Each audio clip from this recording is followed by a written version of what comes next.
Right Pawan. So వచ్చే ఎన్నికల్లో YCP ప్రభుత్వం ఎలాగైనా అధికారం చేజిక్కించుకోవాలి అని చెప్పేసి తీవ్ర కసరత్తు అయితే చేస్తుంది. అండ్ దీనికి సంబంధించి పోటీలో సమర్థులైన అండ్ కొత్త వారి అభ్యర్థులను దింపాలి అని చెప్పేసి ఆలోచనలో ఉంది. దీనికోసం వెతుకులాట అయితే మొదలుపెట్టింది. అండ్ కాకపోతే ఈ దాదాపుగా వైసీపీ ప్రభుత్వానికి సంబంధించి 92 మంది ఎమ్మెల్యేలకు ప్రజా వ్యతిరేకత ఉంది. 92 మంది ఎమ్మెల్యేల స్థానంలో కొత్త అభ్యర్థులను పెట్టాలి అని చెప్పేసి యోచిస్తోంది. కానీ 92 మంది అంతమంది సమర్థులైన అభ్యర్థులు గాని ఆర్థిక బలం ఉన్న వాళ్ళు దొరకడం లేదు. దీనికి సంబంధించి కసరత్తు అయితే చేయాలి అని చెప్పేసి జగన్ అధికారులకు ఆదేశించినట్లుగా తెలుస్తోంది. అధికార పక్షం వైసీపీ రాబోయే ఎన్నికల్లో పోటీకి సమర్థులైన కొత్త అభ్యర్థులను అన్వేషిస్తోంది. 2 విడతలుగా ఇప్పటికే 35 మంది అసెంబ్లీ ఇన్ఛార్జీలను, 3 లోక్సభ ఇన్ఛార్జీలను నియమించగా ఇంకా 140 అసెంబ్లీ, 22 లోక్సభ స్థానాలపై కసరత్తు చేస్తోంది.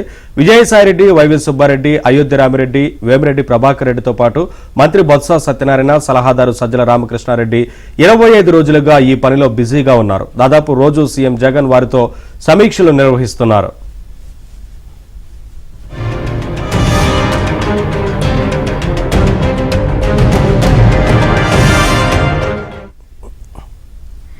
దాదాపు 92 మంది ఎమ్మెల్యేలపై ప్రజా వ్యతిరేకత నెలకొంది. వారి స్థానంలో కొత్త వారిని నియమించి ఎన్నికల్లో గెలవాలని జగన్ భావిస్తున్నారు. కానీ అంతమంది సమర్థులు దొరకడం లేదు అని వైసీపీ వర్గాలు చెబుతున్నాయి.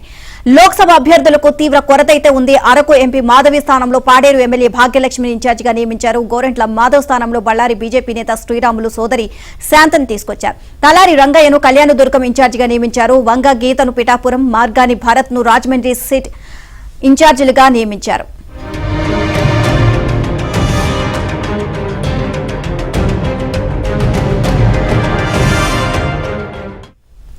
మిగతా స్థానాల్లో పోటీకి ఆర్థిక బలం ఉన్న అభ్యర్థులు దొరకడం లేదంటున్నారు. అయితే అసెంబ్లీలో ప్రభుత్వ chief whip Mudunuru Prasadaraju, Kanigiri MLA Burra Madhusudana Yadav నిన్న క్యాంపు కార్యాలయానికి వచ్చి ధనుంజయ రెడ్డి, సజ్జల రామకృష్ణారెడ్డితో భేటీ అయ్యారు.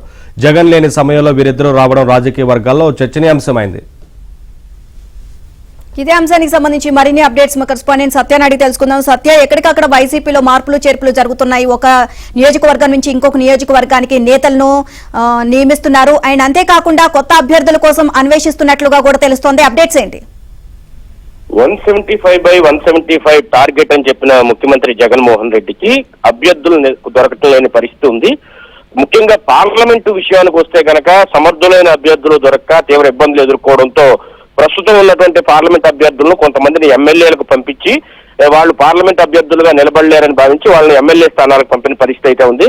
మొత్తం ఇప్పటి వరకు 140 అసెంబ్లీ స్థానాలకు సంబంధించి 22 లోక్సభ స్థానాలకు సంబంధించి ఇంకా కసరత్తు జరుగుతూనే ఉంది. విజయసాయిరెడ్డి, వైవి సుబ్బారెడ్డి, అయోధ్య రామిరెడ్డి, వేమిరెడ్డి ప్రభాకర్ రెడ్డితో పాటు మంత్రి బొత్స సత్యనారాయణ, సలహాదారు సజ్జల రామకృష్ణారెడ్డి గడిచిన 25 రోజులుగా ఇదే పనిలో బిజీగా ఉన్నారు. ఎవరిని ఎక్కడ ఎంపిక చేయాలనే దాని మీద వారు కసరత్తు చేస్తున్న పరిస్థితి అయితే ఉంది. దాదాపు 92 మంది ఎమ్మెల్యేలపై ప్రజా వ్యతిరేకత నెలకొన్న నేపథ్యంలో అన్ని స్థానాల్లో కొత్త అభ్యర్థులు లేదా ఉన్నవారిని అటు ఇటు షఫిల్ చేయడం కూడా సాధ్యమయ్యే పరిస్థితిలా కనిపించడం. వైపు ప్రభుత్వ వ్యతిరేకత తీవ్రంగా ఉన్న నేపథ్యంలో సమర్థులైనటువంటి మంచి పేరున్నటువంటి అభ్యర్థులను ఎంపిక చేయాలని భావించడంతో క్షేత్రస్థాయిలో వారికి పట్టుందా లేదా అనేది తెలుసుకునే ప్రయత్నంలో అయితే ప్రస్తుతం వైసీపీ ఉంది. ఇప్పటికే ఎంపీలు గోరెంట్ల మాధవ్ని, అదేవిధంగా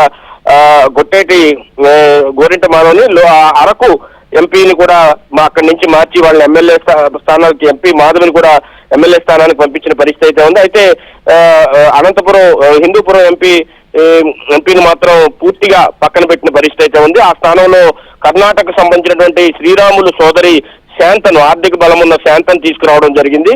మరోవైపు అనంతపురం ఎంపీ స్థానానికి క్యాండిడేట్ దొరకపోవడంతో మాజీ మంత్రి శంకర్ నారాయణను అక్కడికి పంపించడం జరిగింది. ప్రస్తుతం ఎంపీగా ఉన్నటువంటి తలారి రంగయ్య అక్కడ ఆర్థికంగా అంగబలం సరిపోదని భావించి అతన్ని కళ్యాణదుర్గం ఎమ్మెల్యేగా షిఫ్ట్ చేయడం జరిగింది.